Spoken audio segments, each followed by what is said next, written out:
देश के राष्ट्रपति रामनाथ कोविंद बिहार विधानसभा भवन के शताब्दी समारोह में शिरकत करने के लिए पटना पहुंचे हैं। उनके स्वागत में सीएम नीतीश कुमार, राज्यपाल फागू चौहान भी उपस्थित हुए। वह 46 घंटे तक पटना में रहेंगे। 22 अक्टूबर की सुबह 11 बजे पटना से वापस नई दिल्ली के लिए रवाना होंगे। राष्ट्रपति रामनाथ कोविंद दोपहर 1 बजे पटना पहुंचे हैं, जहां से वे सीधे राजभवन गए। शाम को यहीं पटना हाईकोर्ट के न्यायाधीश संघ हाईटी की शोभा बढ़ाते हुए 21 अक्टूबर को बिहार विधानसभा भवन के शताब्दी समारोह को लेकर सुबह 11 बजे के लगभग में विधानसभा परिसर पहुंचेंगे, जहां वे शताब्दी स्तंभ का शिलान्यास करेंगे। इस परिसर में बोधि वृक्ष के शिशु पौधे का रोपण करेंगे, फिर समारोह को संबोधित भी करेंगे। शाम 7:30 बजे से महामहिम राष्ट्रपति के सम्मान में विश्व अध्यक्ष के सरकारी आवास पर रात्रि भोज रखा गया है, जिस दौरान बिहार कोकिला शारदा सिन्हा समेत कुल 77 कलाकार राज्य की सांस्कृतिक खूबी का प्रदर्शन उनके समक्ष करेंगी। 22 को सुबह पटना भ्रमण के बाद राजभवन से पटना एयरपोर्ट के लिए राष्ट्रपति सुबह 11 बजे रवाना होंगे। भारत स्किल डेवलपमेंट के लिए पटना के ज्ञान भवन में कार्यक्रम का आयोजन किया गया है। इस प्रतियोगिता में कुल 8 स्टेट भाग ले रहे हैं, जिसका शुभारंभ बिहार के डिप्टी सीएम रेणु देवी, मंत्री जीवेश मिश्र, मंत्री श्रवण कुमार ने किया है। रेणु देवी ने इस पर कहा है कि मैं बहुत प्रसन्न हूँ कि बिहार में इस प्रोग्राम का आयोजन किया गया है। इस मौके पर मंत्री जीवेश मिश्रा का भी अभिनंदन किया गया है।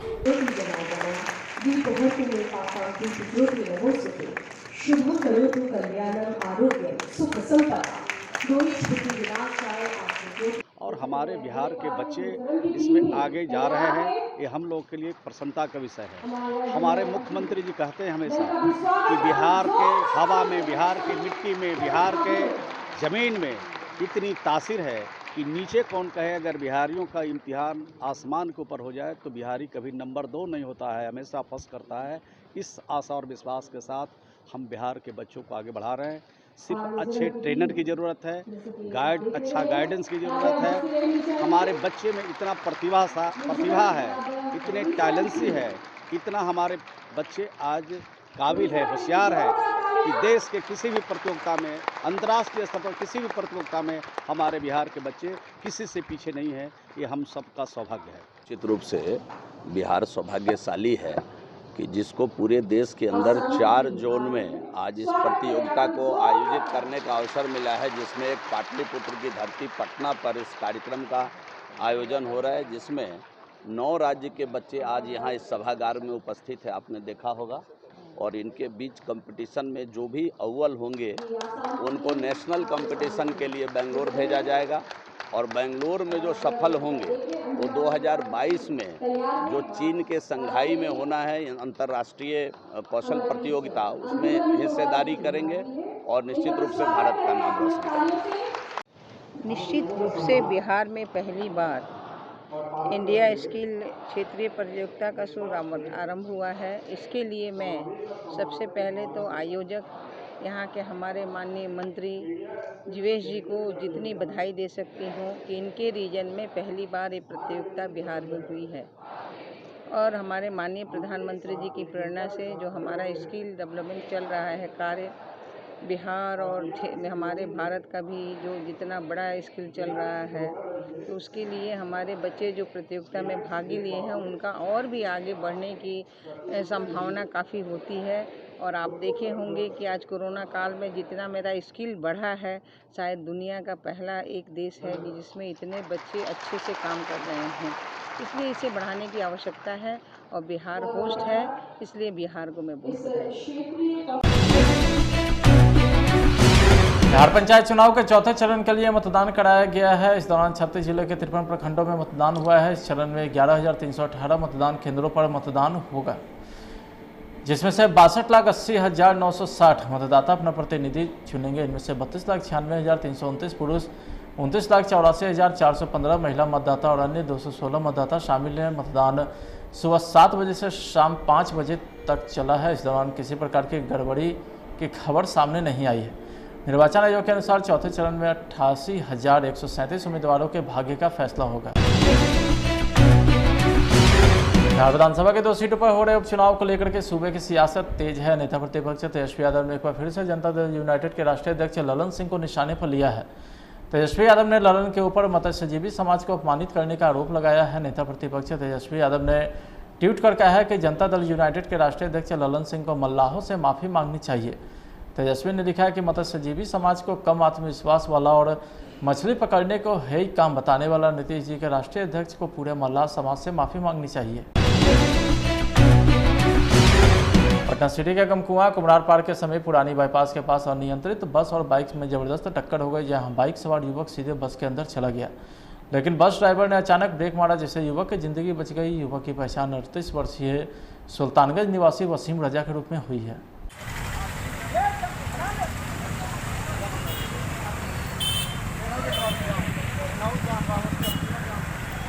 वो बस जो है किस तरफ से यू टर्न कर रहा था और बैक साइड से हम सोचा कि निकाल लें, तो फिर बाइक जो है ना अचानक से पीछे कर दिया, तो बाइक मेरा गिर गया। तो हम उठ करके जैसे ही सोचा कि बोलेंगे कि पीछे नहीं करना, फिर अचानक से जो है कि रिवर्स कर इतना स्पीड में पीछे किया है तो पूरा बाइक जो है, मेरा बाइक नहीं रहता तो कम से कम 7-8 आदमी और पीछे भी जो है कि छिपा जाता, अंदर आ जाता बस। आपका बाइक चला गया गाड़ी के अंदर? हाँ, बाइक चला गया गाड़ी के अंदर। कोई हताहत नहीं, तो चोट नहीं ना लग गया? नहीं, चोट नहीं लगी।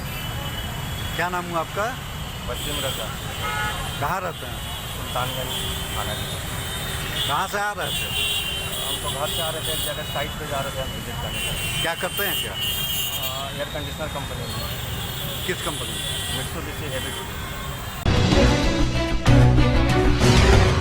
बड़ी खबर मुजफ्फरपुर से है, जहां सरैया थाना इलाके के गांव रुपौली में श्राद्ध का भोज खाने के बाद लगभग 2 दर्जन बच्चे बीमार हो गए। फूड पॉइजनिंग के बाद बीमार बच्चों का इलाज सरैया CHC और मुजफ्फरपुर के निजी नर्सिंग होम में कराया जा रहा है। इस दौरान एक बच्चे की मौत निजी नर्सिंग होम में हो गई है। इस घटना के बाद से पूरे इलाके में हड़कंप मच गया।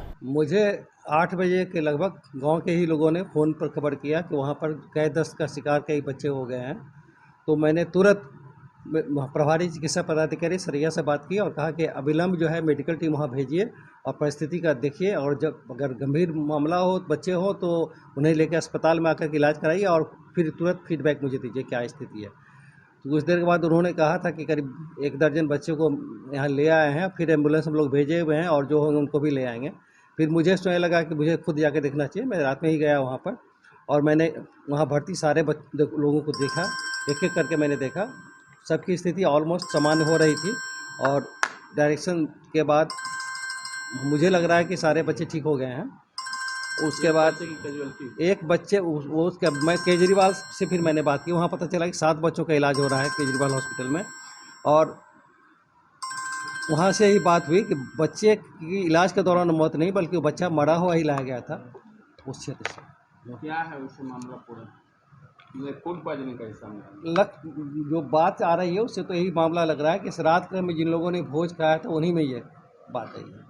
तो मैंने यहाँ के फूड इंस्पेक्टर को भी रात में ही फ़ोन से कहा था कि जाके अविलंब सैंपल ले लीजिए और सैंपल को जांच के लिए। कुल कितने बच्चे सब 19 और 7 आपका 25 वहाँ पर 26 जिनका इलाज है वो सुधर गए हैं सारे, एक का डेथ हुआ है।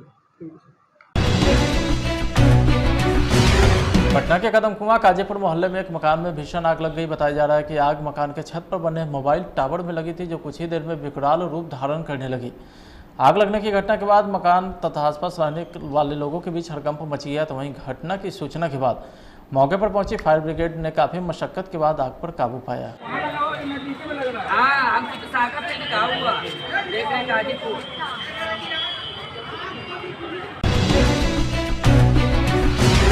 बाढ़ की मार झेल रहे भागलपुर के लोग अभी उबरे भी नहीं थे कि एक बार फिर से गंगा ने कहर बरपाना शुरू कर दिया है। हम बात कर रहे हैं सबौर प्रखंड के इंग्लिश गांव की, जहां महज पिछले कुछ घंटों में दर्जनों घर गंगा की आगोश में चले गए। गांव का मुख्य मार्ग और पुल पुलिया भी पानी में समा गया।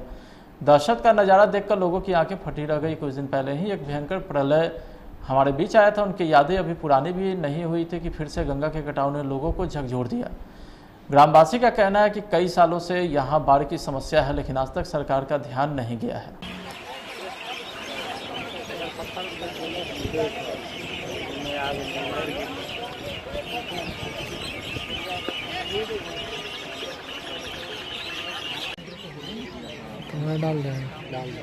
समा गया, इसके लिए क्या बोलना चाहेंगे? रोजगार समा गया था, तो क्या किया जाए, उससे तो कोई मार नहीं कर सकता है। अब आगे जो है वो अगर कुछ सहायता कर दे तो आदमी जीवन जी सकता है, और क्या करें। रोजी रोटी का कैसे जुगाड़ कीजिएगा? अब कैसे, अब तो अभी तो अब जैसे करेगा ऊपर वाला ही करेगा, और नीचे वाला के ऊपर में क्या कर सकता है कोई। कितना नुकसान हो गया? नुकसान दुकान था, घर था, कपड़ा लत्ता था, बर्तन बासन था, सब अब तो चल गया। अब कहाँ खाएंगे, क्या चीज़ में बना खाएंगे। कितने लोग हैं परिवार में? 7 आदमी हैं। क्या नाम है? अनिल कुमार शाह जी। मेरा घर कट गया। तो कब से कटा हो रहा है गाँव में? कटने का तो 2013 से ही गांव में ज़मीन सब कट रहा है, लेकिन अभी फ़िलहाल आज के डेट में लमसम यहाँ से 20-25 मीटर घर से अलग था, और आज सुबह में 7:30 से 9 के बीच में पूरा घर द्वार सब कट के चला गया पानी में। कितना नुकसान हो गया? नुकसान तो लमसम 4 भाई में लमसम 10 लाख से ऊपर का नुकसान हुआ है। पूरा घर कट गया। अब आप लोग कहाँ जाइएगा? कहीं रहने का कोई जगह नहीं है। इसी तरह भी हम लोग रोड पे बैठे हुए हैं, क्या करेंगे। सरकार से क्या मांग करते हैं? सरकार से मांग कर रहे हैं ज़मीन दीजिए, रहने का घर बना के दीजिए, और क्या मांग सकते हैं। गांव के जनप्रतिनिधि से कोई मदद नहीं मिला? अभी कोई प्रतिनिधि से कोई लाभ नहीं मिला है। क्या नाम हो आपका? मेरा नाम शिवनाथ शाह है। पिता का नाम बता? सीताराम शाह। गाँव इंग्लिश। क्या कहना चाहेंगे इस पर? गाँव के कटाव से हम लोग पूरे इंग्लिश फरका घुसपुर जो है बहुत आतंक में बहुत भयभीत हो गया है, और इससे हम लोग सवेरे से 8 बजे से कटाव कम से कम 25-30 घर कट गया। हम लोग देख रहे थे और पानी घुमरिया मार करके सोझे बैठ जाता था, आराम नहीं गिरता था, सोझे बैठ जाता था। इससे पूरे गांव भयभीत है, और हम लोग सीओ के भी फ़ोन किए। उसके बाद बहुत देर के बाद सीओ आए, और वो भी आश्वासन दे के गए कि जिसका मकान गिरा है उसको हम पन्नी या कोई खाने पीने के हम इंतज़ाम करते हैं। बाकी अभी तक ले कोई व्यवस्था नहीं हुआ है। तो लगातार गांव में कटाव हो रहा है जी। लोगों का कहना था कि कोई मदद भी अभी तक नहीं पहुंचाई जी नहीं। तो इस पर क्या कहना चाहेंगे? लोगों तक कैसे आप जुड़ेंगे? और इसमें हम लोग के गांव पूरे मैंने भयभीत है। गांव तो मैंने अब सरकार से ही रुजू लगा रहा है। अब सरकार की ही मैंने सगरे से फ़ोन हो रहा है, आपका कलेक्टर साहब का, आपका सीओ साहब का, मैंने आपदा यथी में सगरे हम लोग फ़ोन करें। बाकी अभी कोई ऐसा नहीं है कि हम लोग के मैंने यहाँ पर आकर के राहत दिया गया है। परिचय दे दें आपका। जी, परिचय दे दें अपना। मेरा नाम रामवन यादव, ग्राम पंचायत फरका के मुखिया में हूँ, और मैं यही चाहता हूँ कि सरकार जितना जल्द से जल्द हमारे आपदा जो कटा है उन लोग को राहत मिलना चाहिए। औरंगाबाद से एक बड़ी खबर सामने आ रही है, जहां सदर अस्पताल में बीती रात एक शारू अपने ही शारू की लाश को चुपके से छोड़कर फरार हो गया। परिजन के आने पर मृतक की पहचान शहर के कर्मा रोड बिजली कॉलोनी निवासी सुधीर मिश्रा के रूप में की गई, जिसके बाद परिजन ने हत्या का आरोप लगाते हुए सदर अस्पताल में लगे सीसीटीवी कैमरे का फुटेज खंगालने की पुलिस से मांग की है।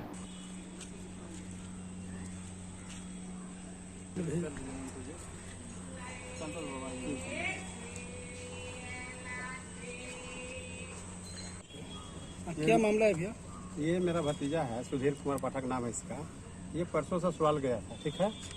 परसों ससुराल गया, कल रात में हमको फ़ोन आता है, इसकी साढ़ू की वाइफ फ़ोन करती है, बोलते हैं कि तबीयत ख़राब है, तो हम लोग हॉस्पिटल लेकर गए हैं, तो अभी ठीक है, इलाज करा कर ले आए हैं, हम लोग घर पर रखे हुए हैं। और उसके बाद फ़ोन काट दिए। उसके बाद फिर हम जैसे जब फ़ोन दोबारा लगाए तो बोली कि ठीक है, बता रहे हैं, सब कुछ बताएंगे। और उसके बाद फिर फ़ोन काट दी और स्विच ऑफ हो गया। उसके बाद फिर कोई बात नहीं हुई। 5 बजे सुबह में एक आदमी हमको खबर किया कि से सुनी थी कि तबीयत ख़राब है, हॉस्पिटल में भर्ती है, सब ना गिली देखे, हम जा रहे हैं देखने। हम 5:30 बजे हॉस्पिटल में जाते हैं तो देखते हैं कि वहाँ डेड बॉडी रखा हुआ है। डॉक्टर से बात करते हैं तो डॉक्टर बोलता है कि हमको कोई जानकारी नहीं है कि सुधीर पाठक नाम का कोई आदमी यहाँ आया है। हम तो नहीं आया है, तो भाई हम पहचान कर रहे हैं, ये मेरा भतीजा है, डेड बॉडी रखा हुआ है, आप जो है सो आगे कार्रवाई कीजिए। तो बोला कि आप थाना जाइए, थाना को इन्फॉर्म कीजिए। हम थाना में गए तो वहाँ थाना में कोई स्टाफ नहीं था। एक मुंशी थे, वो बोले कि आप पुणे जाइए हॉस्पिटल और वहाँ से पोस्टमार्टम के लिए कागज़ बनवा कर लाइए। हम जब यहाँ आए पोस्टमार्टम के लिए कागज़ बनवाने के लिए बोले, तो डॉक्टर बोला कि पर्चा कटवाइए। पर्चा कटवाने के बाद उस पर पोस्टमार्टम के लिए हुआ, और इस तरह का मामला है। मैंने क्या है, हत्या ये प्योर संदेहास्पद मौत है, हमको हत्या ही लग रहा है, समझ गया ना, ये प्योर संदेहास्पद है। और इसमें मैंने जो डॉक्टर का व्यवहार है वो भी संलिप्त है, मैंने संदेह के घेरे में डॉक्टर भी है इस पूरी प्रकरण में। क्या नाम हुआ आपका? संतोष पाठक नाम है मेरा। और उनका जो मृत्यु हुआ? सुधीर कुमार पाठक। उनके पिताजी के? अवध किशोर पाठक। घर यही कर्मा रोड, महावीर नगर, वार्ड नंबर 2 में। और कहाँ गए थे ससुराल? पिपरा है, जमोर थाना में पिपरा गांव है। You want the freedom of your people. You should be there. I fight different way. तुम चले जाओ यहाँ से। अगर हमने यहाँ लंदन में ब्रिटिश के हार्ट में कुछ कर दिया, हमारा मैसेज पूरे वर्ल्ड तक जाएगा। कोई जिंदा है? देखिए सरदार उद्धम 16 अक्टूबर से। रेडियन धाकड़ दिखती है नहीं? अरे भाई स्टाइल के आगे भी थोड़ा सोचें। सर टीवीएस रेडियन में ETFI इंजन है, सुपर स्मूथ दमदार पावर के साथ, कैटेगरी में सबसे बड़ी सीट सर, और सस्पेंशन भी अटूट है। माइलेज का भी समझाइए। 15% ज्यादा माइलेज मिलेगा।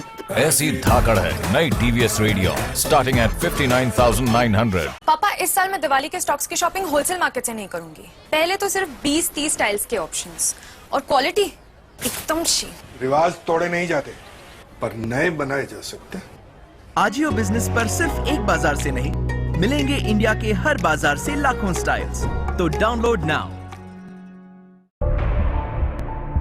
मर्डर को प्रोटेस्ट मानेगा या प्रोटेस्ट को मर्डर मानेगा आपका ब्रिटिश लॉ। कोई जिंदा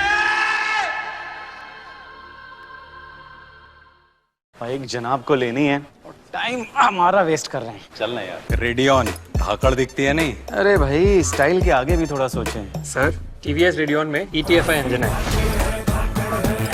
कैटेगरी में सबसे बड़ी सीट सर, और सस्पेंशन भी अटूट। अब जरा माइलेज का भी समझाइए। 15% ज्यादा माइलेज मिलेगा। Test ride? हाँ ले सकते हैं।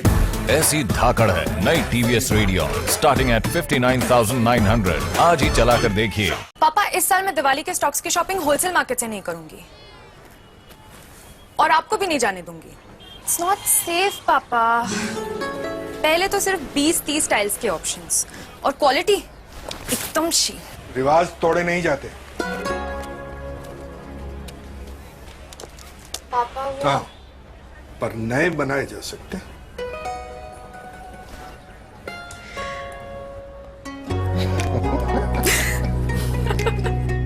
यहाँ सिर्फ एक बाजार से नहीं, मिलेंगे इंडिया के हर बाजार से लाखों स्टाइल्स। तो त्योहार जो भी हो, आजियो बिजनेस को रिवाज बना लो। आजियो बिजनेस देश के लाखों रिटेलर्स का पार्टनर। तो डाउनलोड नाउ। पर अगर अब कुछ नहीं किया ना तो अगले 100 साल तक इन अंग्रेजों के नीचे रहेंगे।